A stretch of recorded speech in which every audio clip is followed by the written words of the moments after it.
This time on The Brothers Mysterium. My name is Dannion Brinkley, and I'm the king of death. NDEs, near-death experiences. God not only kills you on time, he adds a sense of humor to it. I'm not saying it's not true that he's making it up. It's just harder for me to grasp, I'd say. And then I could sense this being because I could see the light get brighter.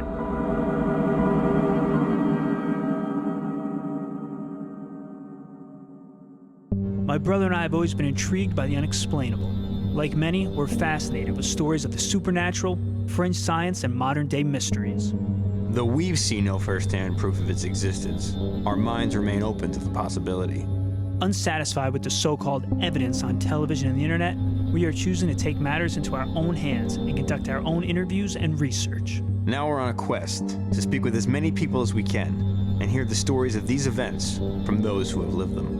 No Hollywood effects or exaggerations, and no hidden agenda. We invite you to listen and decide what and who you believe. We are the Brothers Mysterium.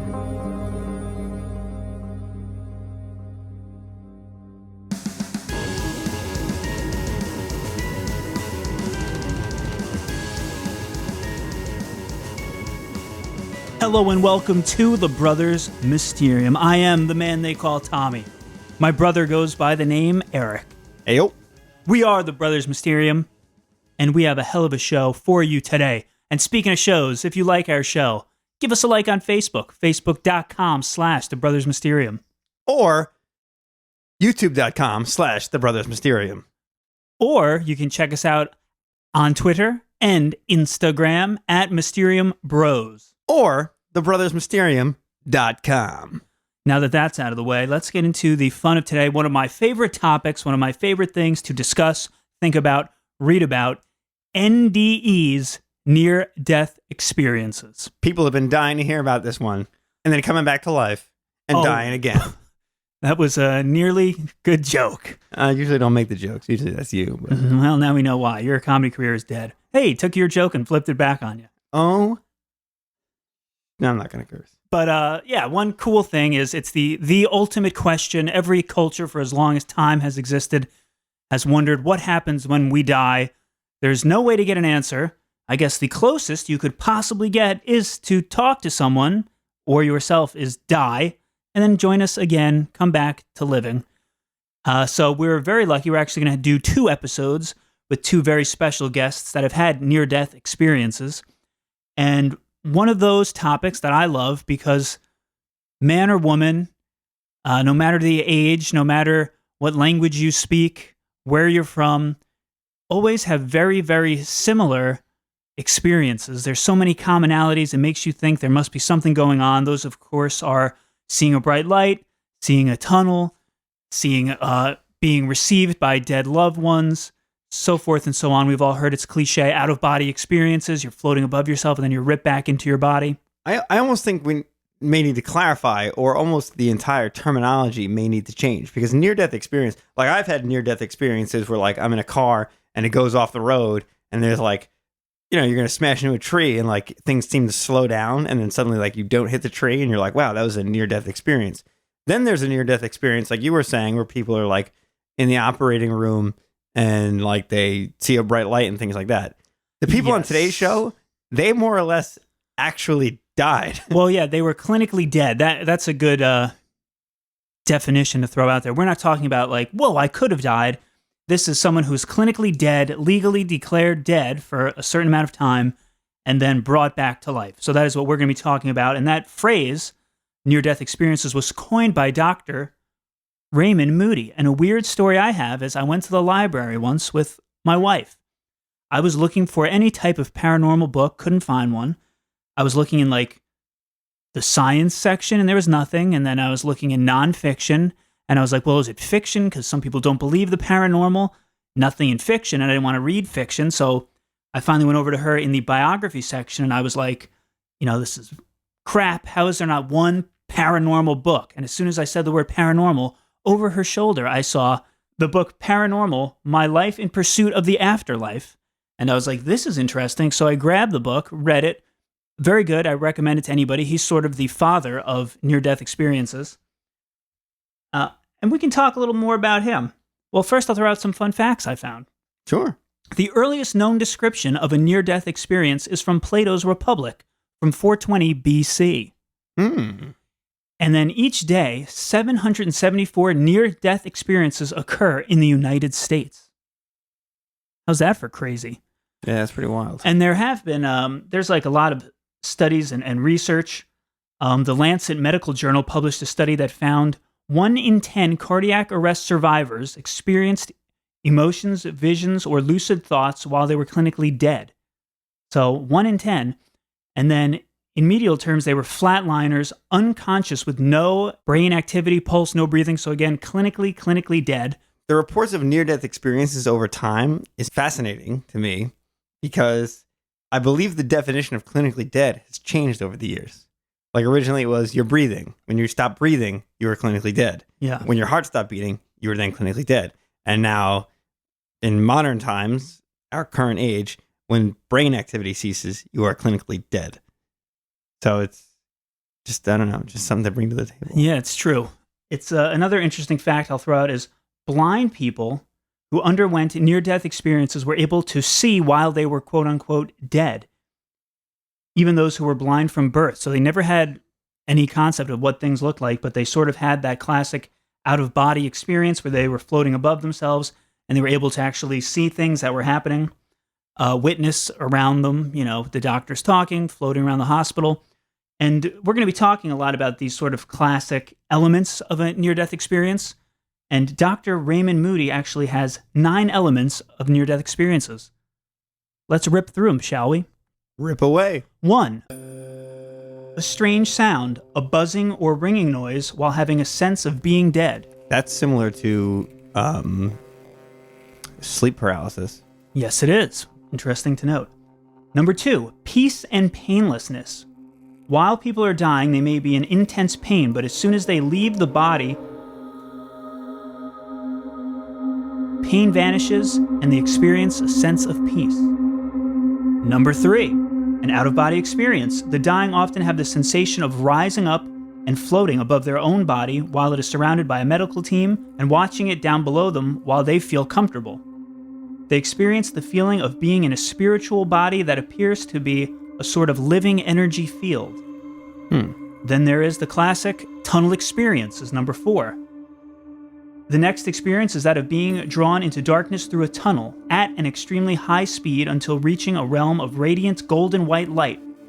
Also, although they sometimes report feeling scared, they do not sense that they were on the way to hell or that they had fallen into it. Interesting. Yes. Number 5. Rising rapidly into the heavens. Instead of a tunnel, some people report rising suddenly into the heavens and seeing the Earth and celestial sphere as if they were an astronaut in space. Interesting side note I'll add to that. In some of my research, I found that certain people, based on cultures, would have different experiences. So instead of a tunnel, they were like tribes people in the Amazon that said they were like shooting down a river.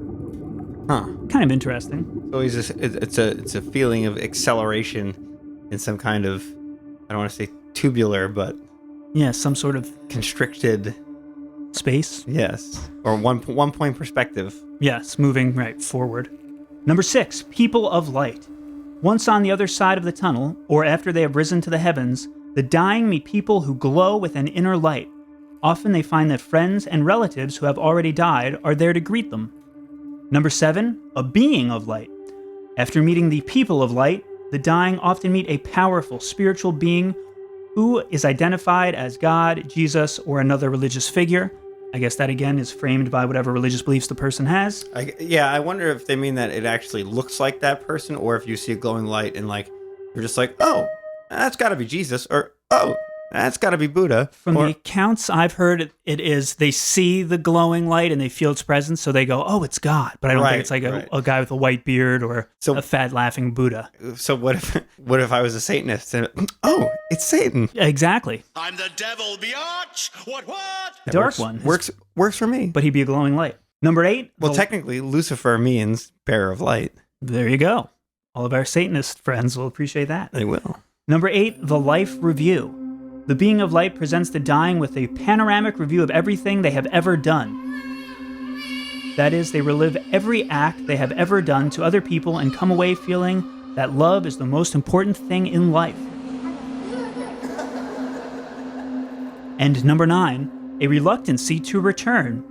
This was one I found very interesting. Yeah. The being of light sometimes tells the dying that they must return to life. Other times they are given a choice of staying or returning. In either case, they are reluctant to return. The people who choose to return do so only because loved ones they do not wish to leave behind are still alive.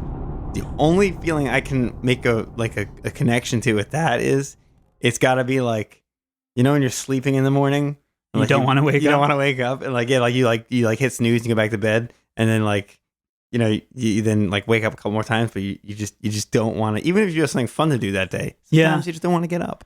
Yeah, if you're having a really good dream, you'll kind of start waking up and be like, no, keep the dream going, and you lose it. Right. But yeah, that is another common theme, which is very interesting, is people feel so at peace, so happy where they are, so, I don't know what the word would be. Not grace, but just this glowing freedom, positive energy that... Serenity? Yeah, serenity is good one. Nirvana, bring it back to Buddhism. But you'd assume if somebody said, do you want to go back to life? You go, yeah. But everybody's kind of like, nah, I kind of like it here. And so it goes. One other piece of research that's been done and might be referred to quite a bit and is heavily used is the Grayson Scale. Professor and psychiatrist Bruce Grayson developed this scale to measure the depth of an individual's near-death experience. So it's basically 16 different questions, and then the answer, if it's a no, it's a 0. If it's I sensed their presence, it's a 1. If it's I actually saw them, it's a 2, and that kind of will change for each one. No is always 0, but the questions are, did time seem to speed up or slow down? Were your thoughts sped up? Did scenes from your past come back to you? Did you seem to suddenly understand everything? Did you have a feeling of peace or pleasantness? Did you have a feeling of joy? Did you feel a sense of harmony or unity with the universe? Did you see or feel surrounded by a brilliant light? Were your senses more vivid than usual? Did you seem to be aware of things going on elsewhere, as if by ESP, extrasensory perception? Did scenes from the future come to you? Did you feel separated from your body? Did you seem to enter some other unearthly world? Did you seem to encounter a mystical being or presence, or hear an unidentified voice? That's another thing we didn't mention in Raymond Moody's, but a lot of people will hear a voice. I'm God. That they assume is God or Buddha or whatever religious figure they have that tells them things. That's interesting, because then I wonder, is it actually a voice, or is it just perceived as a voice? Because then what language would it be speaking? You know what I'm saying? Yeah, I don't it could know. even be Many variables. Inner dialogue. And the final two questions are, did you see deceased or religious spirits? And then did you come to a border or point of no return? And then based on you add up all of your 0s, 1s, and 2s. And if you get a 1 to 4, it's a cognitive component of your near-death experience. If you get 5 to 8, it's an affective component. 9 to 12, a paranormal component. And 13 to 16, a transcendental component. So that is the Grayson Scale. How do they spell effective? AFFECTIVE. Okay.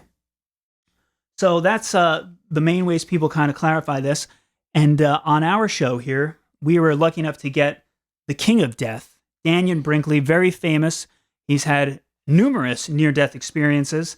He was one of the main people we wanted to speak to because, as always, we try to find either the top researcher, specialist, most knowledgeable person in a field. And in the field of near-death experiences, finding someone who has died clinically 3 times, you're not going to beat that. So we had a conversation with Dannion Brinkley. Oh, yeah. The brothers. Mysterium.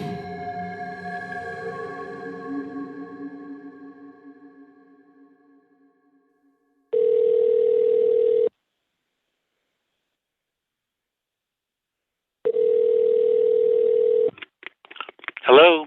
Hello, is this Dannion? Hello, is this Tommy? Yes, it is. How are you today? And Dannion has a very unusual moniker. Before we start, could you just kind of state your name? My name is Dannion Brinkley, and I'm the King of Death. With a nickname like that, Dannion knows what's next. And how did I become that? That's what's next? And in order to be dubbed the King of Death, you have to die and come back to life. Not once, not twice, but 3 times. I somehow keep going, Tommy, back through my entire life. But I think the funniest part about it is to show you that God has a really good sense of humor. I was struck by lightning on September 17th at 7:05 p.m. on a Wednesday afternoon during a thunderstorm. I had brain surgery on September 17th at 7:05 a.m. on a Wednesday morning during a thunderstorm in 1997. Wow. Now, God not only kills you on time, he adds a sense of humor to it. Yeah, apparently. Well, that's how I see what's over there. I have a very playful relationship with what we call the heavens, and everybody takes heaven way too serious. They take this thing that they call death was the stupidest thing that ever happened. And whoever came up with that needs I guess an enema. I mean, a colonic. Right. Because it's the dumbest, stupidest, non-quantitative perspective. Dannion has had 3 NDEs and been clinically dead on 3 separate occasions. First, on September 17, 1975, when, at 25 years old, Dannion Brinkley was electrocuted by a bolt of lightning while on the telephone. He died and was revived 28 minutes later in a morgue. This is going to be the major focus of our conversation, and his NDE was the inspiration for his book, Saved by the Light. Dannion's second NDE came in 1989, when he went into cardiac arrest after having open-heart surgery. Dannion's third and final trip to the land of the not living was when he temporarily died during brain surgery, as mentioned again on September 17th, this time in the year 1997, and, funny enough, it was during a thunderstorm. So, now that you've been introduced to Dannion, let's rewind the clock back to where it all began.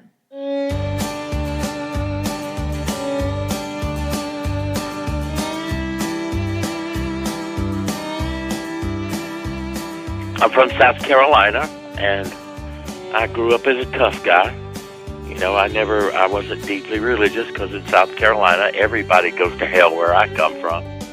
And so you didn't really get too involved in that, and I played sports, and then I was in the Marine Corps, and then I worked defense contracts. So that was my career. And then one day I was talking on the telephone. I'd never heard of the near-death experience or anything that vaguely related to it, and I would not have believed it if it happened. Just a good old redneck, sports, Marine Corps, and then wrapped up in government contracting. So I really didn't have a religious view or anything like that. I was living my life. I was quite happy being a jackass. Which brings us back to that fateful date, September 17th, 1975, when 25-year-old Dannion Brinkley is at home on the phone with his friend. I was sitting on the edge of the bed. I had my elbow on my knee and the phone in my hand, and the lightning came down the phone line.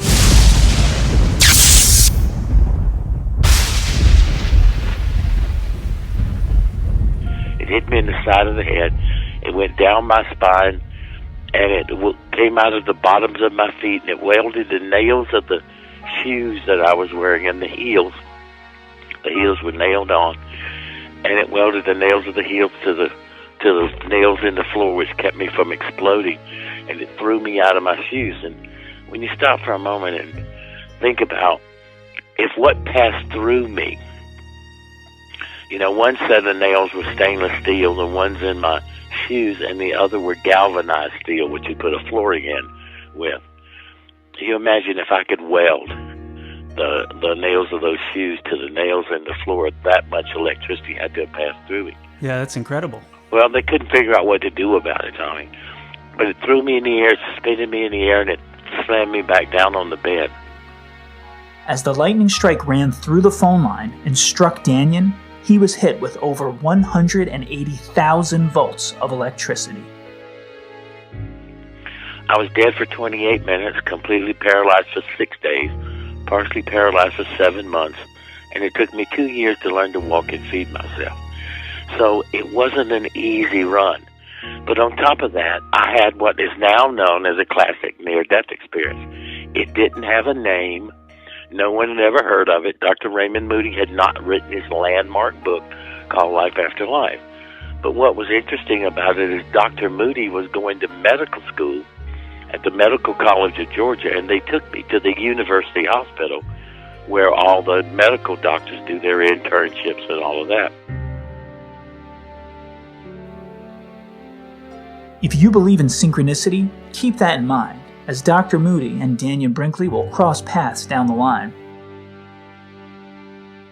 But, as Dannion was on his way to that hospital, he began the first aspect of what would become the classic NDE elements. That is an out-of-body experience, where Dannion is outside his body watching himself.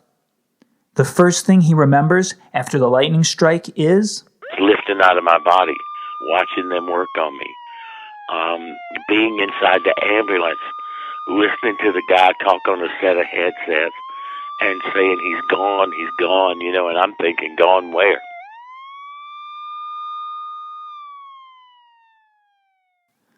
And this involved a very interesting anomaly regarding Dannion's eyesight. But what was so unique about it, Tommy, was this. The ball of fire that came through the room with the lightning had burnt my eyes, so I couldn't see. I mean, my eyes were burned. I wore welder's glasses for like 2 years, but I couldn't see. And in not being able to see, it's pretty frightening, being paralyzed, burning it on fire like drinking battery acid, and not be able to see until I lift out of my body. When I lift out of my body, I was not burning. I was not on fire. I could see, and I felt calm and peace as I watched me separate myself from this world and move into the next world and then down the tunnel. Next comes the very common tunnel leading to a light. Then this tunnel begins to form, and I'm pulled down this tunnel. And I'll come into this place of this brilliant, beautiful light. Well, when I got to the end of the tunnel, I'm obsessive compulsive, whether dead or alive. And so I'm checking it out, trying to figure out what all this is, and probably was looking for the devil. I don't quite remember because I've been told since I was 5 years old it was for sure I was going to hell. And so when I got to that point of really observing that I was no longer a part of the world I had left, which is something that eases on you. It's not all of a sudden that you're dead, or are framing it in that consciousness. You kind of ease into it. And once that was a very comfortable place for me to realize, I looked down at my right hand, and all of a sudden out of the mist came my right hand. I could see it.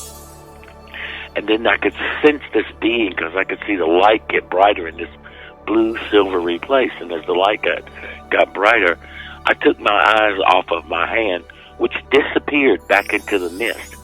It was there if I needed to see it, but it wasn't important if I didn't. I never looked at my legs through the whole time.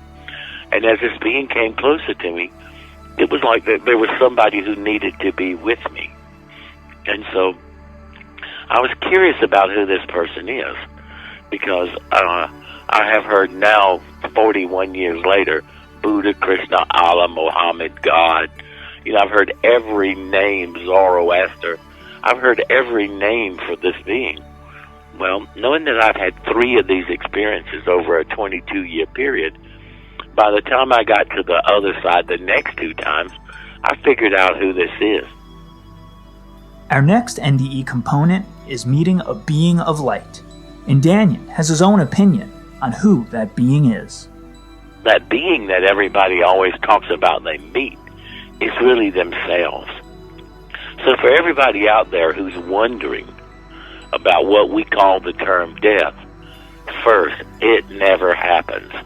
It's ridiculous. It's a ridiculous, ludicrous point of view. And the first thing you have to do is to realize it never happens. The second thing that you have to realize after 3 of these is that not only do you never die, no one has ever left heaven. You have never separated from that place. It's like if you're a horse, you put on a set of blinders, or you limit your capabilities so that you can create obstacles and observations of overcoming. But nobody ever leaves heaven.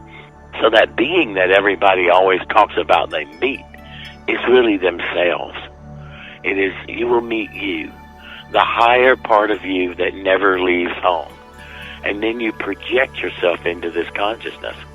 And because we're physical and we have two concepts as a human being, gratification and preservation. We either need to gratify ourselves or we need to preserve ourselves. And in the course of that, we get so involved in this reality. But this reality is much like the movie The Matrix. It doesn't really exist once you look at it from a divine point of view. And then what happened, Tommy, like the most important thing, the third most important thing for everybody to understand is this. They don't die. No one's ever left heaven.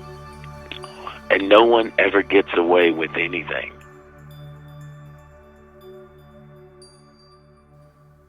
And the reason no one gets away with anything is because Dannion, like many others, also received a life review.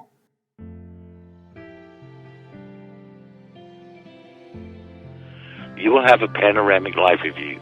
You'll see your entire life pass before you in a 360-degree panorama, every single moment.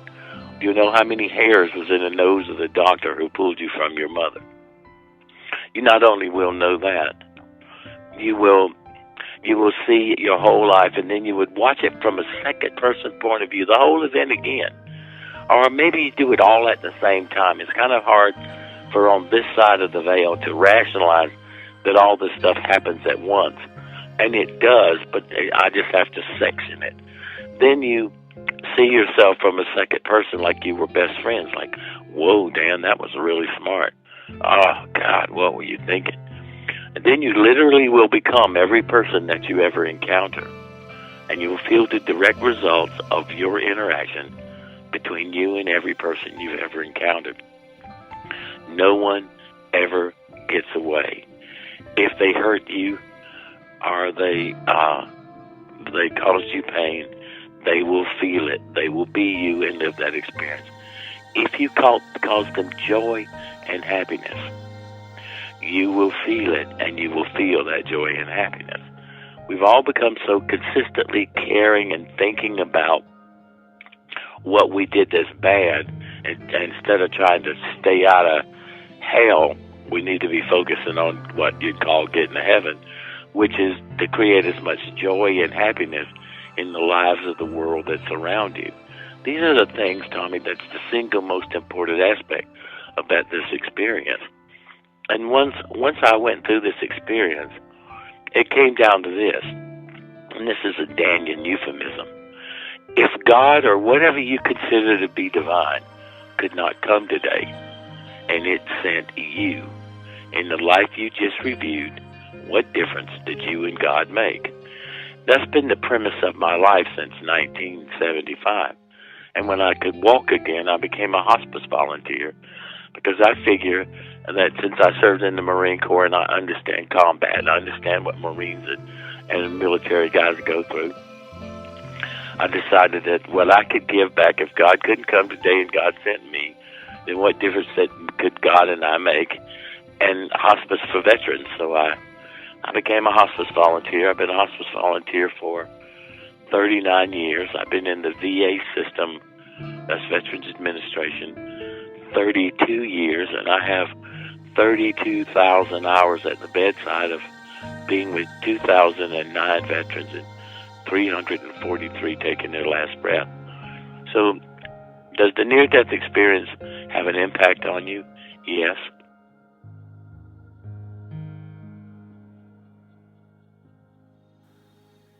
Dannion's experiences when dead definitely shaped his life once he returned to his body, as he has helped countless veterans transition to the afterlife as a hospice volunteer. But let's jump back to when Dannion was on the other side of the veil, and what happened next after receiving his life review. After I'd gone through the panoramic life review, this being and I went to what I call crystal cities. They were unbelievable, Tommy. They were these beautiful cathedral-like places, and what was made out of look like glass bricks. I moved into it. But when I went to move into it, the being that was with me, which I now know is me, merged. We became one. I had acclimated myself to where I was. It was no longer necessary to be the conscious of Dannion to be the focal point. It was the conscious of me as a spiritual being. So when I went into the Crystal City, I never thought again about Dannion. I never had a thought again about me as a person on the earth. There was just never that consciousness. And once I got in there, I was met by these 12 beings. And people say, were the angels? Well, nobody had any wings. And if you realize, the only times you ever seen wings on angels in the Renaissance, it came from the Greeks and the Romans, because you had Mercury and Apollo. So you had to have and able to fly. You had to put wings on angels because we had no other conceptual way to identify it. So the only two places where an angel, there's no place in the Bible where there is an angel with wings. I mean, and so when you take a good look at that, you realize that angel means messenger. These 13 beings each gave me I call it boxes of knowledge, Tommy, and I found this in a statement in a magazine from 1879, a guy describing his near-death experience, 1879, because I began to be fixated on, after I could move again, to really try to understand this information. And the boxes of knowledge turned out, I call this the Nostradamus section. I had no idea about future influences or future events, Tommy. I mean, it was the stupidest thing for me to even think that kind of stuff. But I saw the future. And when I wrote it 20 years ago or 21 years ago in Saved by the Light, Chapter 5, people can go and read them, and you see I might have missed the dates. But I haven't. I mean, I might have missed it a year. But it's all come to pass. And some of the things was Chernobyl. I mean, all this stuff was written down in the late 70, no, I didn't do it in 75, so middle 76. Chernobyl, someone being elected the president with RR, okay, and how I saw it was like a cartoon, and I thought it was Robert Redford when it was really Ronald Reagan. So it didn't mean I could interpret it as perfectly as I did. I can do better now. Right.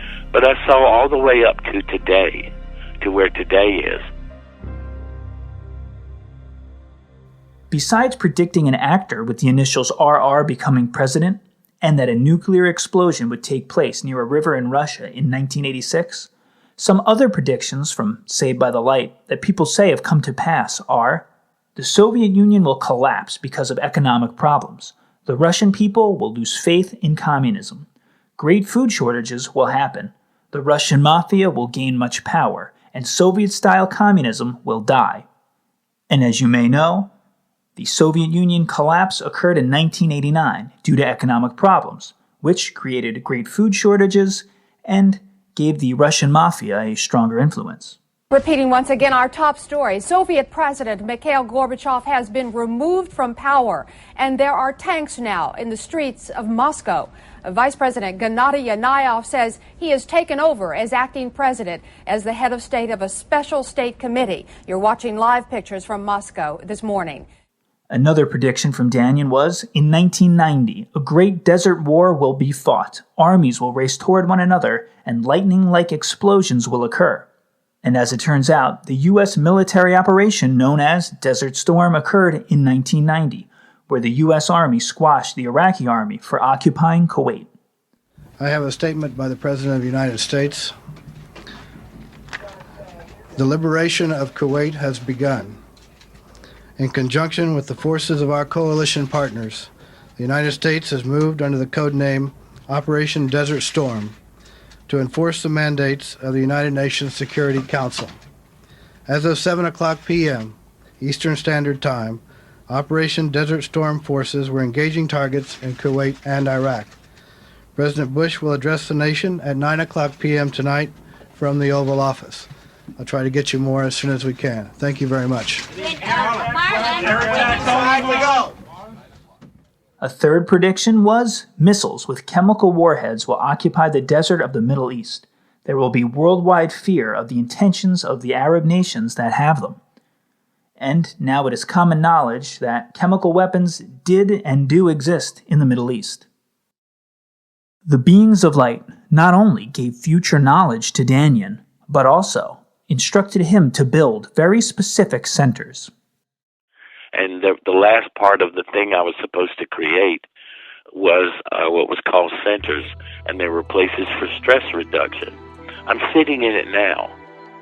Where I'm sitting and having this interview is in a place where I have the clinic, I have the system for people to have these kind of experiences.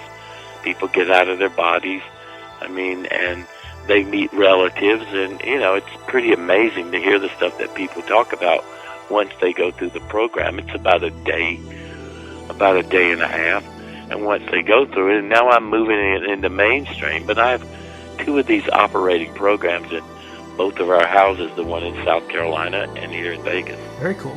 Well, it's just doing what you're supposed to do. Spiritualistic capitalism was the first thing, and I didn't even know what that was, but it became the Twilight Brigade because I wrote Saved by the Light to fund the Twilight Brigade, which is now one of the largest end-of-life care volunteer programs to train people to be at the bedside of passing veterans. And so anybody can look up the Twilight Brigade, and if you're interested in the Dannion version of how to deal with end-of-life care, then we have a training. And it's not just mine, Tommy. It's a collection of some of the best stuff I have ever seen. We're all going to be hospice volunteers. The more we know about this idiotic concept called death, the better off we are. And the more we understand that we have never left. There is no way to separate from the divine. It's impossible. Let's talk about the centers that Dannion was instructed to build. The purpose of these centers is to enable people to touch their own spiritual essence through reducing the stress in their lives. Each one is comprised of 7 rooms. A therapy room in which people could come together and talk to one another. A massage clinic where people are not only massaged, but they also massage each other. A sensory deprivation chamber, which is a kind of chamber that will allow people to relax and go deep within themselves. A room equipped with biofeedback machines that let people see the extent to which they can control their emotions. An area of readings that allow those with psychic abilities to provide patients with personal insights. A room with a bed whose musical components relax a person so deeply that they can actually leave their body. The 7th and final room within the center is a reflection chamber, the inside of which is made of polished steel or copper, and shaped in such a way that the person inside cannot see their own reflection. The thought process here is similar to Dr. Moody's theater of the mind concept of a psychomantium. What is a psychomantium, you ask? Well, it's a room that's designed to help people contact the spirits of those who have died. The main principle is one that has been used since ancient times, using pools of water or crystal balls. Basically, any reflective surface, most commonly a mirror, in this case copper or steel, is carefully placed in a dark room.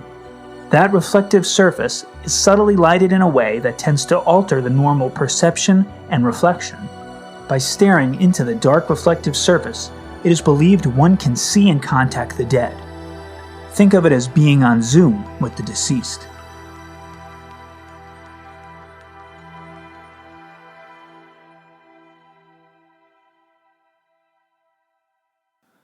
Now let's not forget the connection Dannion has with Dr. Raymond Moody.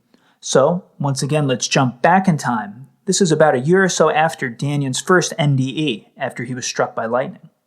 I met Raymond in late '76, and I spent the first 20 years with Raymond, Dr. Moody. What I did, and I went on about my life after I helped him kind of get his life in order when the book came out.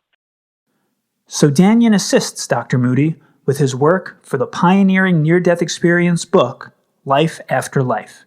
A few years later, Dannion has his second near-death experience. And in 1989, I had to have open heart surgery. I got staph infection because I have a lot of weak things. My lower back is destroyed, and my lower left side of my heart, because that much electricity doesn't tend to make everything work as well as it should. Dannion would die again temporarily from a complication of open-heart surgery. Once he recovers and heals up, he decides to go back and visit his friend, Dr. Raymond Moody. But their reunion is not what Dannion was expecting. And so I decided to go see Raymond. Now, I'd only had 2 of these experiences now. And so I went to see Raymond. It was right around Christmas. He didn't have any electricity or running water. And when I went in to see him, Tommy, his world had beaten him. The people had beaten him. I mean, his own peers. Raymond's a philosopher, a funny, wonderful, very smart, slightly crazy genius. And when I saw him, it was hard for me to deal with it, because all he wanted to do was get people to look at the subject matter. He didn't want to prove life after death. He didn't want to do any of that. It just evolved that for the first time, there was an experience that you had that came from people being declared clinically dead and then clinically resuscitated. And it wasn't religious. This is not a religious experience, although many people frame it as a religious experience because they have no other way to do it. Right. Okay, and now where we are is this, because the near-death experience is mainstream. It's not where Raymond was back in those days. It's mainstream. A near-death experience now is an acceptable modality. And who does it? Cardiopulmonary resuscitation and advancements in drugs.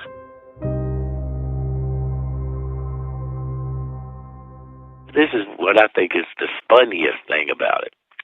Is I think that God and the angels are kind of hanging around. They were down at the angel bar doing cloud shots. And God looked around at the boys and girls, and he says, look, I'm sick and tired of these preachers. I'm sick and tired of all this science and now pharmaceuticals, and the pharmaceutical and the medical industry believes that you live in a dead universe, that you're already chemicals, that love is a chemical, that everything happens and the brain does everything, and once the brain quits working, there's nothing left. And that's who we call our pharmacists and our doctors. And then you have a living universe. And the divine, or God, believes there's a living universe.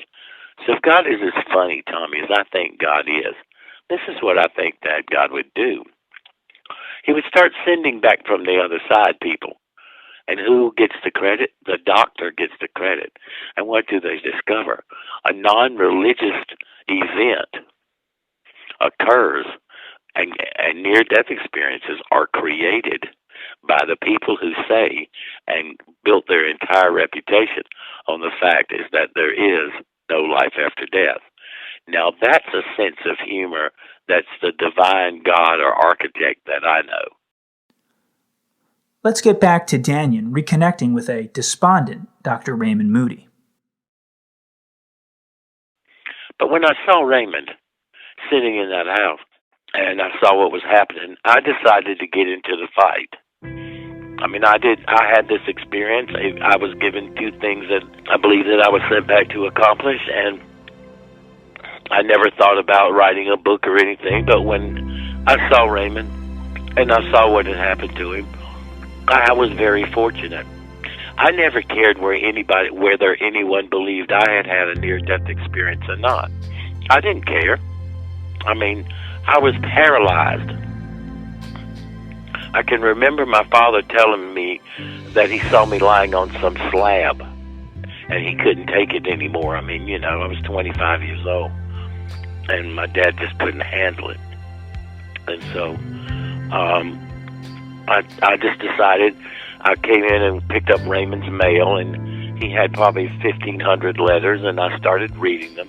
And they were people turning to Raymond for guidance, for support, Tommy, because they'd had this experience and everybody thought they were crazy.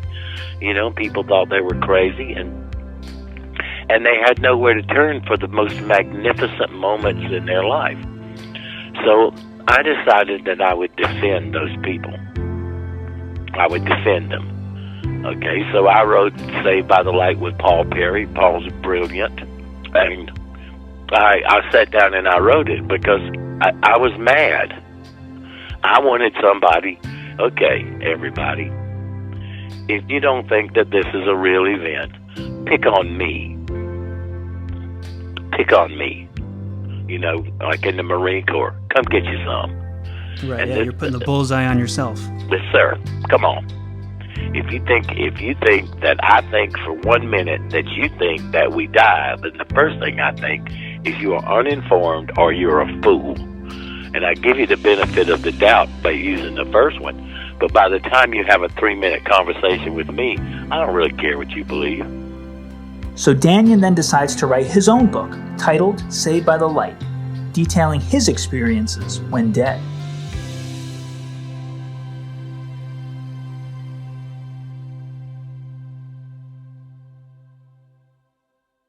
His experience when dead deeply impacted his life once he returned to his body, and Dannion hopes his story may be able to influence and transform the lives of others for the better. You can't have this experience and not be transformed. You know, and people say they've had this experience, and then they say, well, I'm not afraid of death. Well, who cares if you're afraid of death or not? What matters is what did that event do to influence your life? Made me a hospice volunteer. I mean, an asshole, Tommy, to become a hospice volunteer. What's funny about it is my wife, Catherine, she says it's living proof that I have intimacy problems. I only like people who are quote unquote dying because I don't have to like them long. Right. So she's got me pretty well pegged. Yeah. But the key about it is that understanding that it doesn't occur and understanding that the panoramic life review gives you a way that each day you can take a look at your life and that every day is a brand new, completely filled lifetime. I look at every day as a lifetime because I promise you there's been 3 times in my life when you never, ever knew the light switch was going to come on or go off. So every day's a lifetime to me.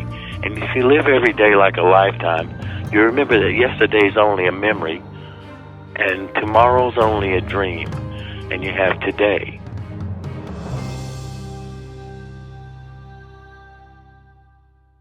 And today together we're trying to, you and I and your audience, we're trying to give ourselves a place to view this life from. You're being told the truth. I have no reason to lie.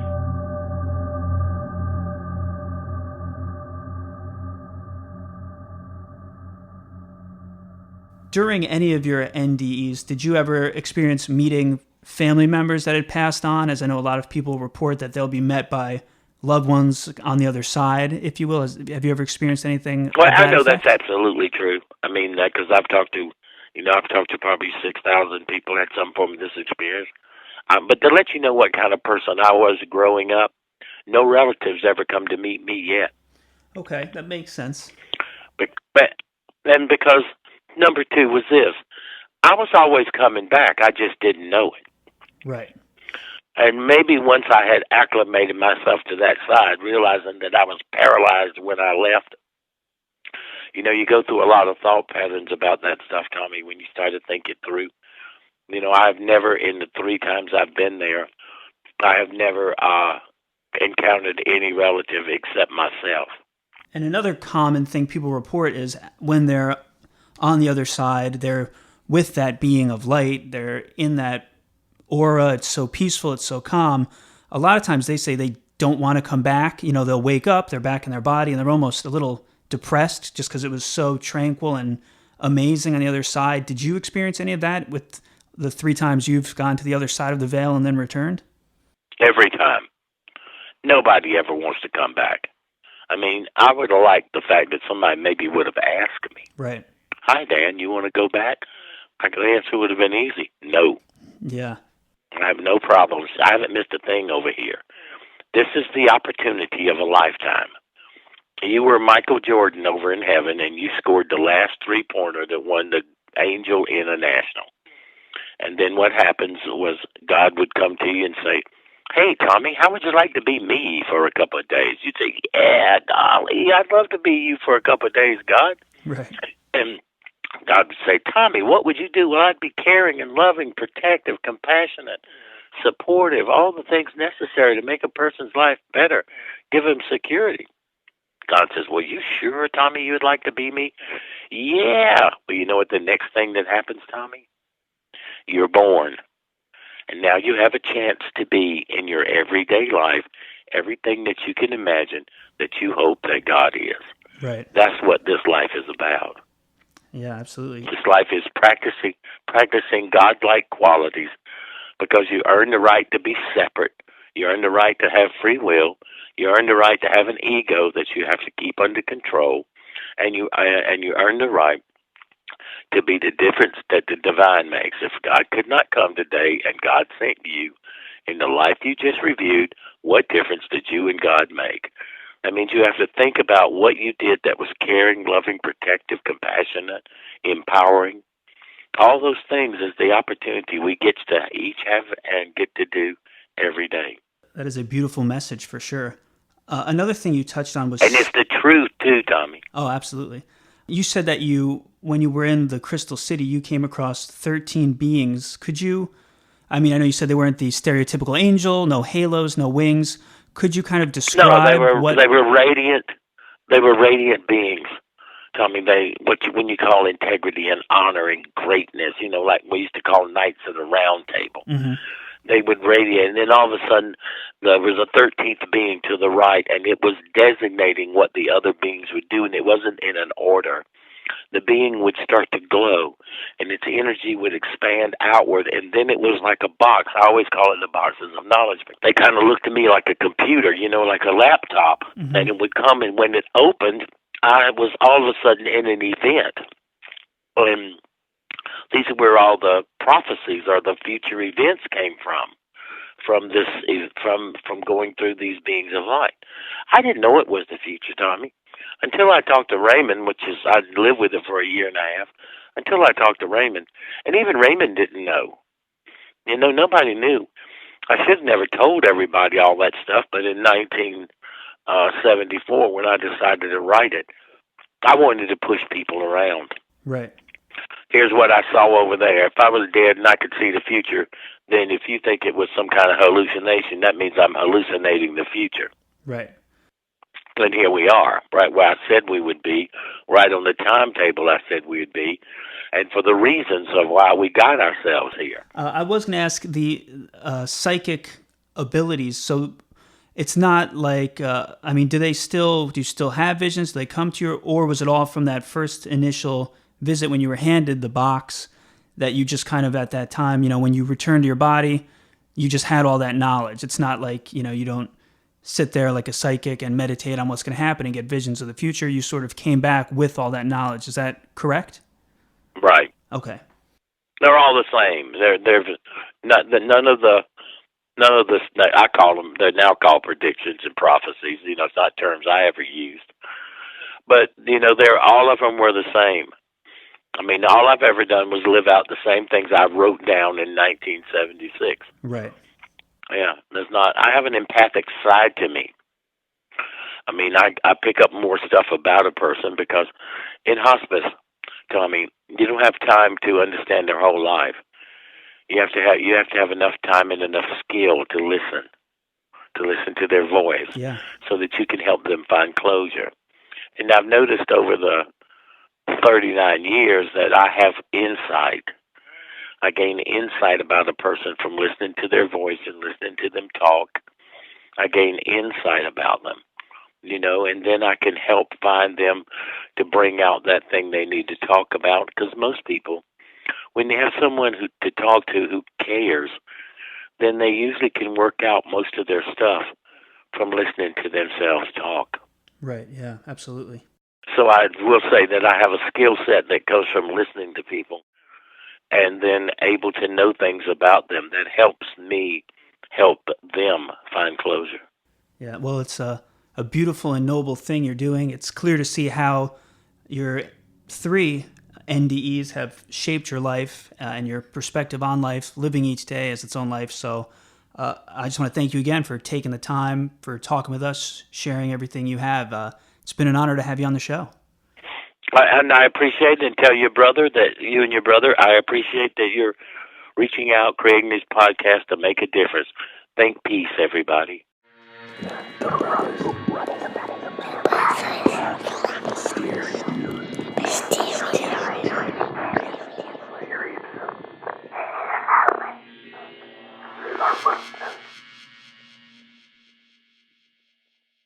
That was Dannion Brinkley. Want to thank him again. A huge thanks for coming on the show, sharing his story, his experiences with us, and answering our questions. Very cordial guy. And a whole lot going on with him. First of all, as we said in the intro, 3 near-death experiences. The first one probably being the most exciting, the lightning strike, and then the open heart surgery, and then a brain surgery. It is funny how the coincidence of it being at like the same date, the same time, his brain surgery as the lightning strike incident. Right. And one thing that was interesting right kind of off the bat was he was talking about how people he has a very playful relationship with death. And he's like, people dread it too much. They put too much stock into it, which I kind of agree with. I make the analogy that it's kind of like being afraid of like midnight. It's like you can sit there and just be worried about it, but it's going to happen either way. So why freak out and stress over it when it's inevitable? True. And he made a point of saying, which is a very like Buddhist thing, which is that death is just a continuation of life. It's not the end of life. So I think he was really harping on that message of he's gone over, seen the other side, and he realizes that it's all part of the same journey. You don't really die. Maybe you shed this mortal space suit of meat suit, whatever you want to call it, that we live in. Shaking loose the mortal coil. Indeed. Ram Dass actually always says, death is like removing a tight shoe, which I always thought was an interesting analogy. And Vigo the Carpathian said, death is but a doorway. I shall return. That's true. And speaking of shoes, Dannion was blown out of his shoes. Very descriptive and shocking, no pun intended. Well, it was slightly intended. Where he got struck by lightning. I mean, talk about a wild experience. He was legally, clinically dead, as we said, for 28 minutes, and then had a really tough road where he was paralyzed and then partially paralyzed and spent months and months getting back up to being fully operational again. Now, were you going to say anything about the lightning? I was not. Were you? Go right ahead. I was, yes, because he says he got shocked by lightning through the telephone wire. And of course, my first thought is that possible? So I looked it up and found a couple different sources. The Snopes.com confirmed that, yes, you can be shocked through telephone wire while on the phone during a thunderstorm. The New York Times also confirmed you can be shocked, like fatally, through telephone wire while on the phone during a thunderstorm. He was shocked fatally, mind you. Yes, exactly. And even AccuWeather.com had warnings on it about talking on a landline phone during a thunderstorm. So yes, ladies and gentlemen, believe it or not, and if you don't believe it, you're dumb, because you can get shocked through a landline phone while on the phone during a thunderstorm. Not believe it or not, believe it. Believe it. Which maybe is a good advancement in technology now that everybody has cell phones. It's one less thing to worry about. Well, I found some articles about that too. If you're inside during a thunderstorm and you're on your cell phone, you're okay. But if you're outside on your phone, it's one more piece of metal that's attached to your body as my voice changes. Oh, thank you, Peter Brady. It's one more piece of metal that's in your body during a thunderstorm in which you can potentially get electrocuted. And beforehand, we talked about all of Raymond Moody's 9 elements of near-death experiences. And he hit quite a lot of them. The main one, I guess to start with, is he had the classic out-of-body experience. He said he was kind of hovering above himself in the ambulance and then at the hospital. He heard people saying, like, he's dead. You know, this guy didn't make it. Right. One thing that was cool, he talked about he did see the tunnel and he was, going towards a light, kind of a blue-silver light. He felt calm. He felt at peace. He did say that he had no pain, but he said it took him a while to realize he was dead, which I thought was interesting because, like when I think about it, it's like you get struck by a car, you get hit by lightning, you pretty much be like, whoa, I'm dead. This is crazy. Am I a ghost? What's happening? But he said for a while he was just sort of like confused and this is weird and he's trying to figure out what's going on, and then suddenly he's like, wait a minute, am I dead? I am dead. I can jive with that actually a lot as someone who has passed out many times for many different reasons. That is your gimmick. Yeah, everything from overactive vasovagal to carbon monoxide poisoning. Sight of blood? That's vasovagal. Oh, well, I knew that. I was just telling everybody else who didn't know. And yeah, and every time, and even one time while giving blood, didn't pass out from the sight of blood. Actually twice I've passed out from loss of blood. Ooh, which is a good one. Which is also pizza bagel. Sure. A pizza bagel? Wait, vita bagel? What's it called? Vasovagal. It's a vasovagal nerve. But from passing out, the only thing I can compare it to is, when you wake up those first couple seconds, you are totally confused. I had no idea where I was, what was going on. The only thing I could ever compare it to is Quantum Leap, when he leaps into a new person's body, and he has no idea where he is, how he got there. He looks in the mirror, sees a reflection that doesn't match his, and he's just like, oh boy. Theorizing that one could time travel within his own lifetime, Dr. Sam Beckett stepped into the Quantum Leap accelerator and vanished.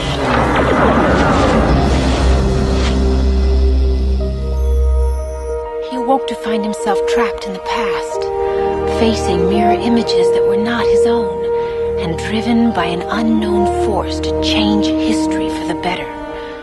And so Dr. Beckett finds himself leaping from life to life, striving to put right what once went wrong, and hoping each time that his next leap will be the leap home. Like, that's literally what it's like when you come into consciousness from passing out. So I totally understand what he was going through, where he was like, I didn't even think was I dead. Yeah. You're just kind of in this, like, if you asked me my name in those first few seconds, I would have no idea how to answer that.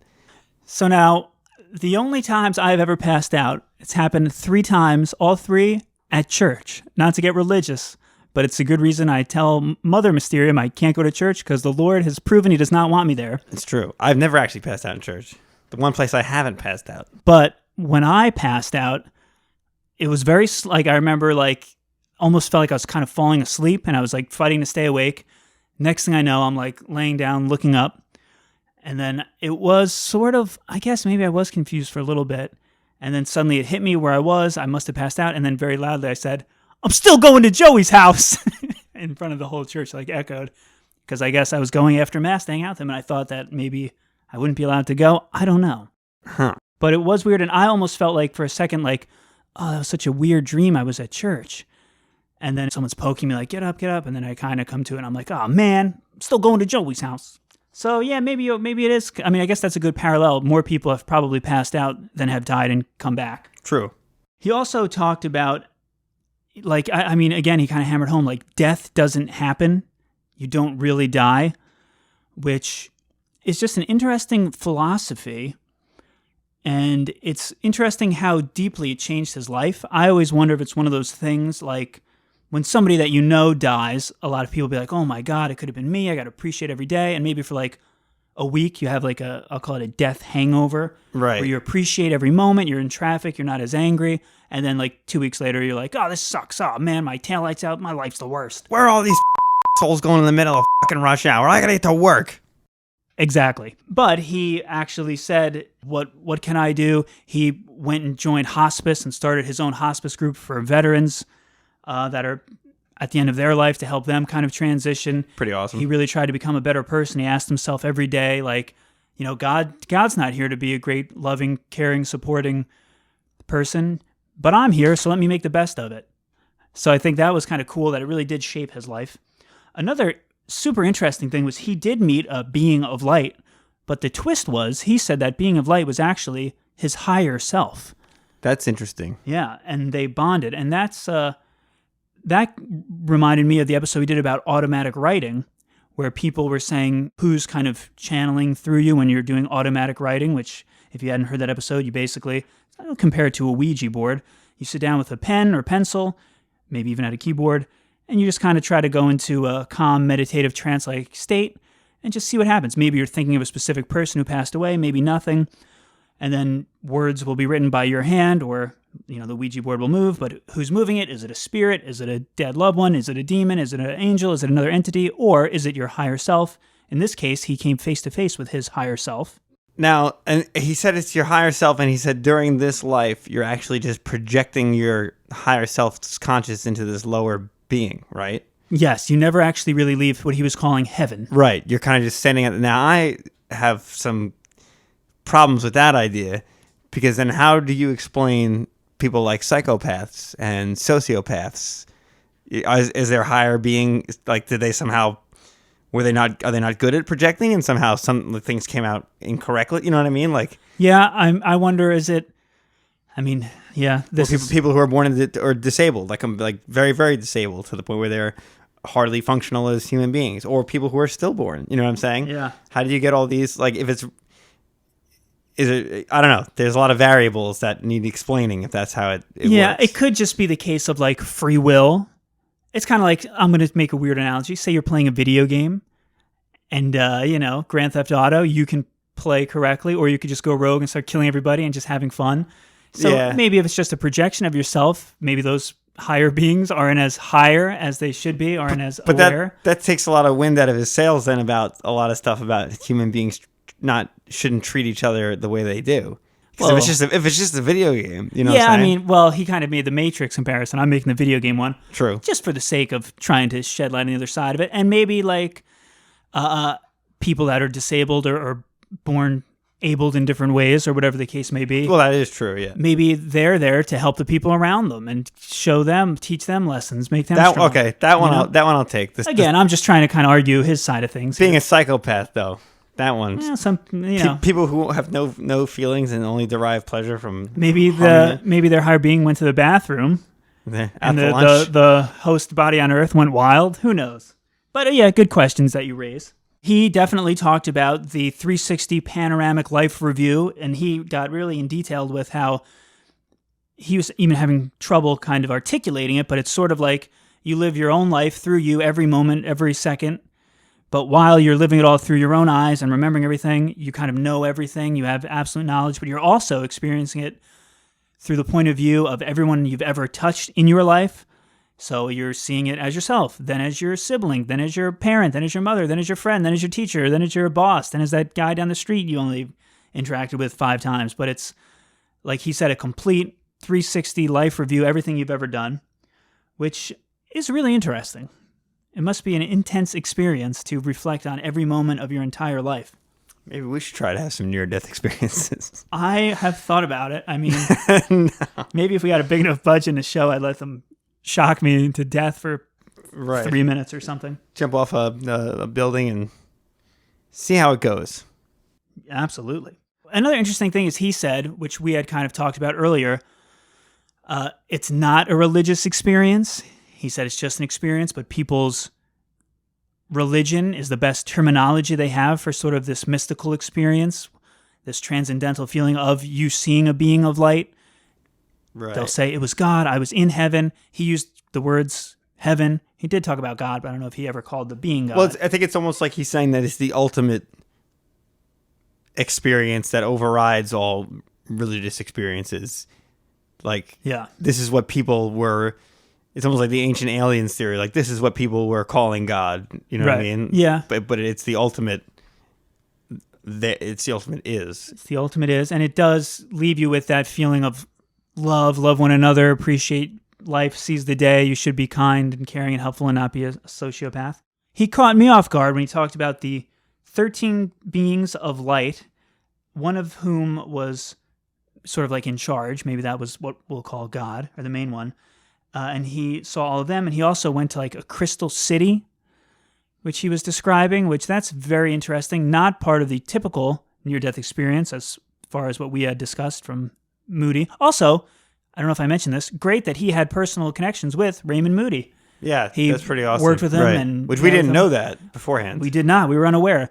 So it's cool that they had a relationship and knew each other. And he actually kind of got Dannion fired up enough to write his own book, which you should go and check out. Saved by the Light.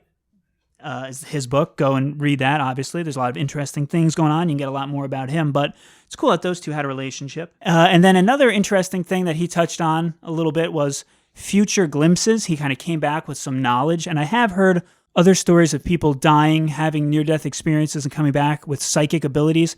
He said, from what I gathered, and I actually followed up with a question about this, but that he kind of came back with this knowledge. He is not necessarily like still psychic and can sit down and predict lottery numbers and do all that stuff. Right. Which I have heard other people say, but he kind of got downloaded this information when he was there. And it was almost like it did, lasted a little bit of time and came to be, and he, and then that's it. One-time deal. One-time deal. He said he got it from those light beings, which he also called boxes of knowledge or boxes of light. So what are your thoughts? To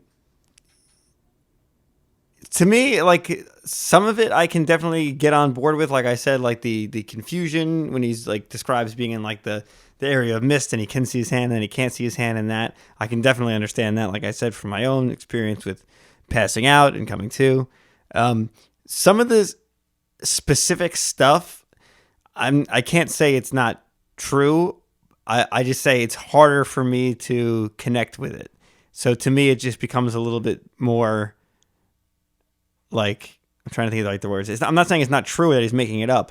It's just harder for me to grasp, I'd say.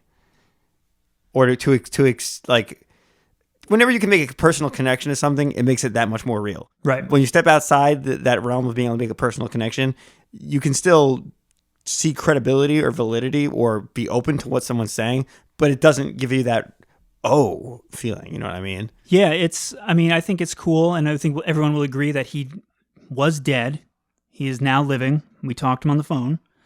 So I like that is factual. What really happened, he's the only one who will ever know. I do appreciate that so many of the elements. Let's look at the 9 elements right now and just see which ones he had. A strange sound, he did not mention. No. Peace and painlessness, absolutely. Yeah. Out-of-body experience, check. Totally. Tunnel experience, yes. Yep. Rising rapidly to the heavens, he did not mention. No. He did have people of light. Yes. He had a being of light. Yes. He had a life review. Yep. And he had the reluctancy to return. True. So what is the score then? Well, the Grayson Scale would have the score. That's right. But he had 7 out of 9 of the 9 elements Moody's, of Moody's near-death experiences. Cool. And then I like to think, too, just about like the science. Like we did say, Dr. Moody, Dr. Sam Parnia both do a lot of research looking into near-death experiences. One thing that a lot of skeptics of this will say is that what people experience is just like biologically what happens as your body is shutting down. You will see a tunnel of light as you're running out of oxygen. It's interesting to note that some pilots in gravity machines to test G-force will have similar experiences.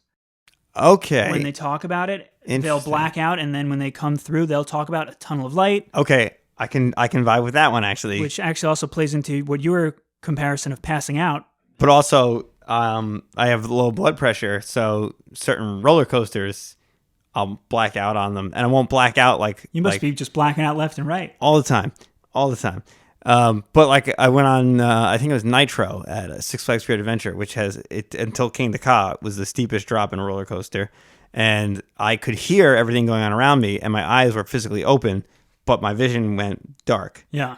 And there was like this tunnel aspect, which I assume was not enough blood circulating around my body, but yet this last little remnant of what my eyes were seeing kind of peeking through. Right. Was it like a pin drop of light ahead of you? Sort of.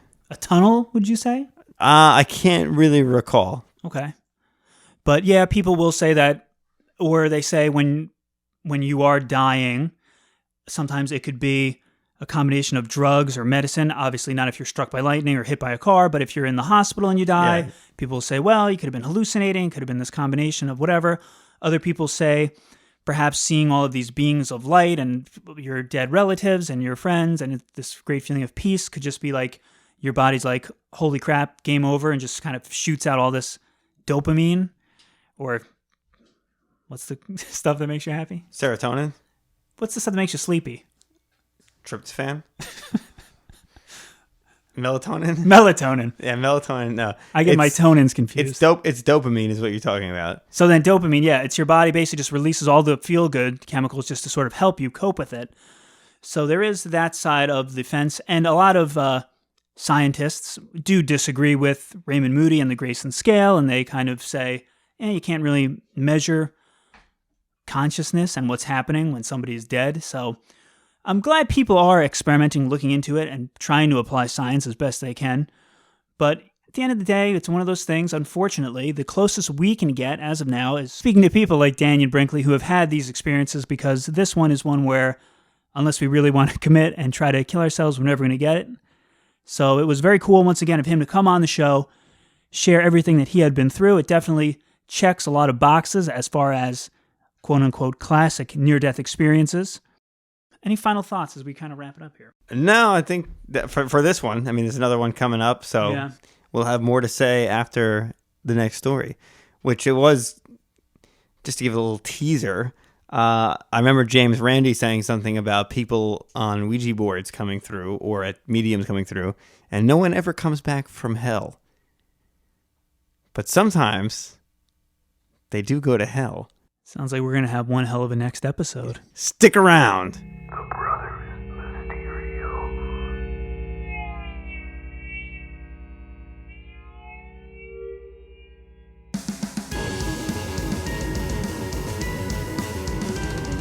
Clips heard in this episode include the clip of Satan is from the episode Something Wicked This Way Comes, the 9th episode of the first season of Rick and Morty, the Adult Swim show distributed by Warner Bros. Television Distribution.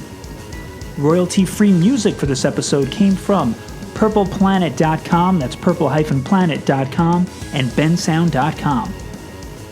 The clip from Quantum Leap is from the American science fiction television series created by Donald P. Bellisario that originally aired on NBC.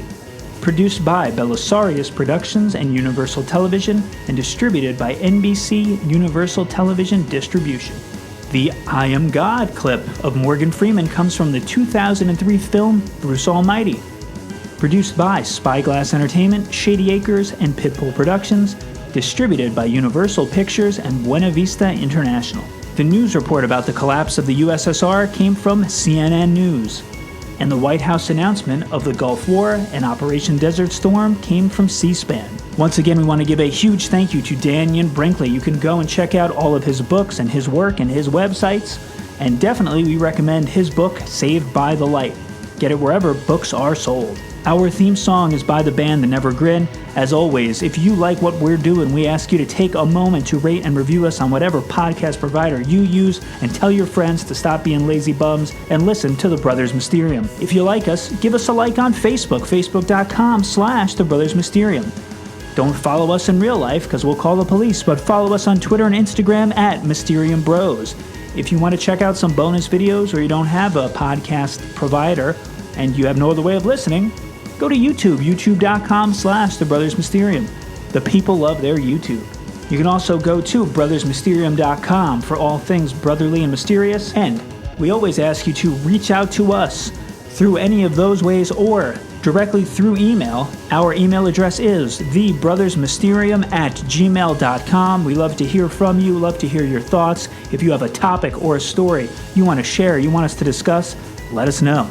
And finally, as always, we'd like to thank you for listening to us.